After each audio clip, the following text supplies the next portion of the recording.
I became a widow about 6 years ago when my husband passed away suddenly, and I was pregnant with our second daughter, and my oldest was 2 and 10 months old. And when that happened, I felt very isolated. It was difficult being 39 years old and a widow and pregnant.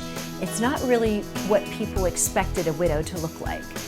And I've basically created what I felt I wanted when I became a widow. So I hope that this website is a really great resource for people who are new to widowhood, for people who want to help somebody who's going through a widowhood experience, and for people who are just experiencing grief. There's a lot of really great tips that I've discovered in my grief journey. And you know what? Widows don't have the corner on the market on grief.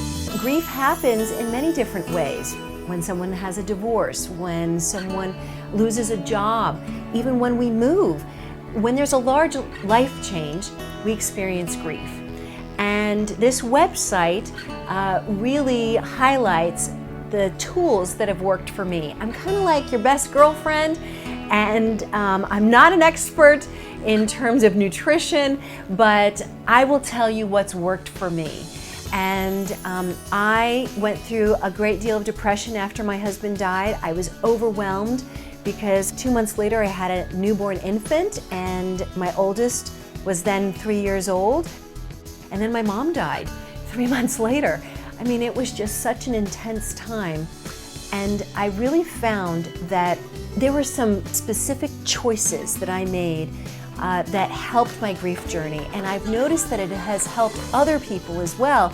And they've made those choices earlier in their grief journey, and they've benefited from it. I feel like I probably lost about 3.5 to 4 years in my grief journey because I was so overwhelmed and I didn't know what positive steps to take.